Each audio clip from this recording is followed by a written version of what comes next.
Magandang araw everyone and welcome back to my channel. Today we're diving into the fascinating world of fish farming in the Philippines. This country, with its beautiful islands and abundant waters, is a true aquaculture haven. From the iconic milkfish, known locally as Bangus, to the globally popular Tilapia, we'll be exploring the ins and outs of how Filipinos cultivate these aquatic treasures. We'll learn about traditional methods passed down through generations, and how modern innovations are shaping the future of fish farming. But beyond the techniques, we'll also delve into the importance of sustainable practices. Because protecting our oceans and ensuring a healthy future for aquaculture is something we all need to be passionate about. So, get ready for an eye-opening journey as we discover the world of Philippine fish farming. Bangus, the national fish of the Philippines. If you've ever tasted the crispy skin and the tender, flavorful meat of a perfectly cooked Bangus, you know why it holds a special place in the hearts and stomachs of Filipinos everywhere. Bangus farming in the Philippines is a tradition that stretches back centuries. Imagine vast fish ponds, shimmering under the tropical sun, where millions of these silvery fish are carefully raised. These ponds, often passed down through generations of families, are a testament to the deep connection between Filipinos and their food.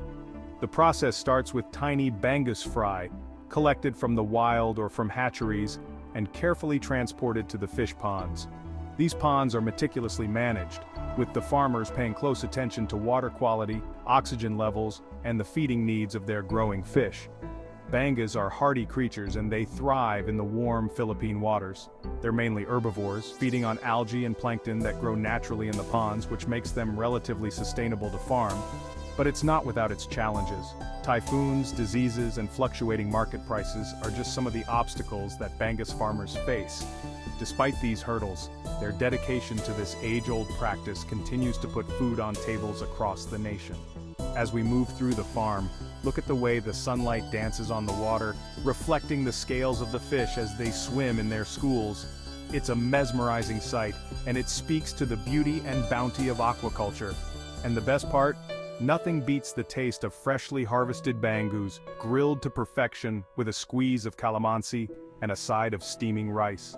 It's a true taste of the Philippines, but our journey through the world of Philippine fish farming doesn't stop there. Next, we'll dive into the realm of another popular fish, Tilapia. Stay tuned.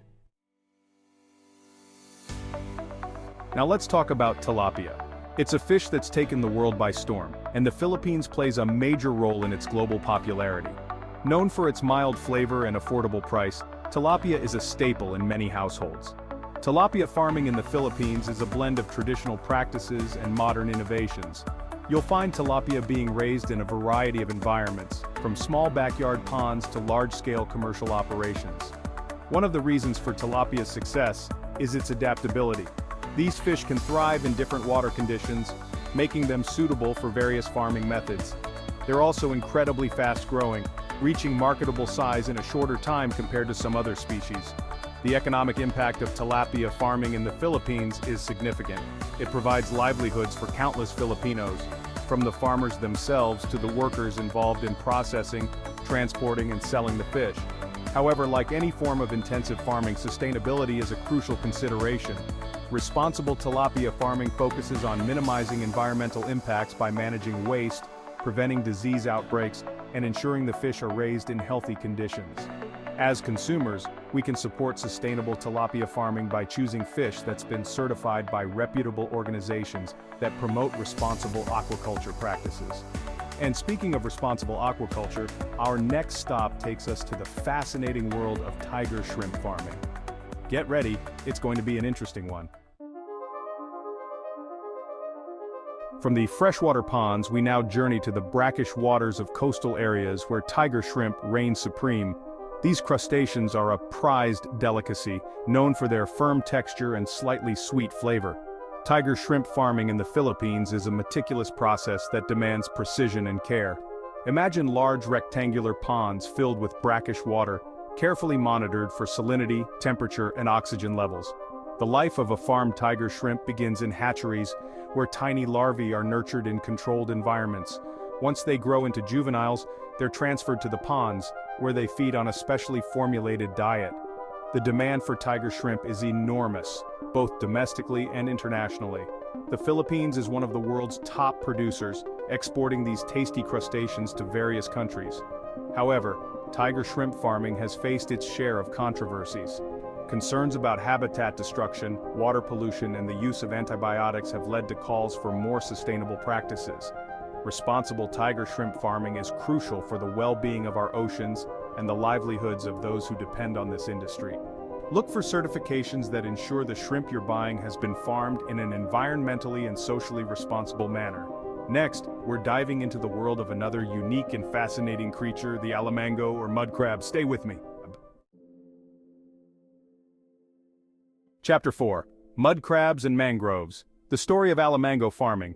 Prepare to get your hands dirty as we explore the fascinating world of alamango farming, also known as mud crab farming. These crustaceans, with their powerful claws and rich savory meat, are a true delicacy in the Philippines. Alamango farming often takes place in mangrove ecosystems, those incredible coastal forests that act as nurseries for marine life and protectors of our coastlines. Farmers carefully construct crab pens within the mangroves, creating a semi-enclosed environment for the crabs to grow. The crabs are fed a diet of small fish, mollusks, and other natural food sources found within the mangroves. This integration of crab farming within the mangrove ecosystem is a great example of how aquaculture can coexist with nature. Alamango farming provides a valuable source of income for coastal communities, particularly in areas where fishing is a primary livelihood. It offers an alternative source of income, reducing pressure on wild fish stocks. However, maintaining the balance between profitability and ecological responsibility is crucial. Overcrowding of crabs in pens and the destruction of mangroves for farming are practices that need to be avoided to ensure the long-term sustainability of alamango farming. As we move through the muddy waters of the mangrove forest, it's a reminder that sustainable aquaculture is about working in harmony with nature, respecting the delicate balance of these vital ecosystems. Up next, we're exploring a fish that's deeply ingrained in Filipino culture. The Beia, don't miss it. Chapter 5. Beia, a tiny fish with a big story. Get ready to be amazed by the Beia, a tiny fish with a big story to tell. These small, silvery fish, often called gobies in English, hold a special place in Filipino cuisine and culture. Beia farming is often a small-scale endeavor, deeply rooted in tradition. You'll find beia being raised in rice paddies, fish ponds, and even in backyards. Their ability to thrive in shallow, muddy waters makes them an ideal species for integrated farming systems. In some parts of the Philippines, beia is seen as a symbol of prosperity and abundance. During harvest season, communities come together for buluntad, a festive tradition of catching beia in flooded rice fields. These tiny fish are packed with flavor. They're often cooked whole and crispy fried, making a delicious and crunchy snack or side dish. The taste is truly unique, a combination of savory, slightly salty, and utterly addictive. While beia may be small in size, its cultural and culinary significance in the Philippines is enormous. Supporting local farmers who are preserving these traditional farming practices helps to keep this important part of Filipino heritage alive. Ready for our final stop on this fish farming adventure? Let's go. Chapter 6. Aungan, reviving a treasure of Philippine waters. Our final stop on this Philippine fish farming journey brings us to the story of Aungan, a fish that's as fascinating as its name suggests.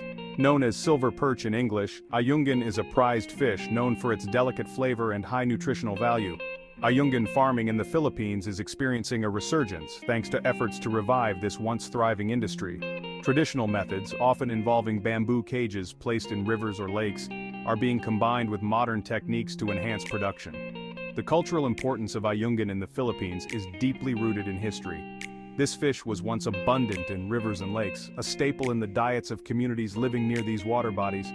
However, overfishing and habitat degradation led to a decline in wild Aungan populations. The revival of Aungan farming offers a glimmer of hope for the species and for the communities that rely on it. By promoting sustainable farming practices, we can help ensure that future generations can enjoy the unique taste of this treasured fish. As we've seen throughout this journey, fish farming in the Philippines is a tapestry woven from tradition, innovation, and a deep respect for the delicate balance of our aquatic ecosystems. It's a reminder that the choices we make as consumers have a ripple effect on the environment and the livelihoods of those involved in the food we eat. By supporting sustainable aquaculture practices, we can all do our part to ensure a brighter future for fish farming in the Philippines and beyond. Salamat po. As we've journeyed through the diverse and fascinating world of fish farming in the Philippines, one thing is clear. Sustainable practices are crucial for the well-being of our planet and for the future of aquaculture. From the iconic Bangus to the lesser-known but equally important Beia, the stories of these fish and the people who raise them remind us of the interconnectedness of food, culture, and the environment.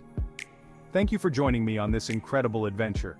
If you enjoyed this deep dive into Philippine fish farming, give this video a big thumbs up, leave a comment below, and subscribe to my channel for more food and travel adventures.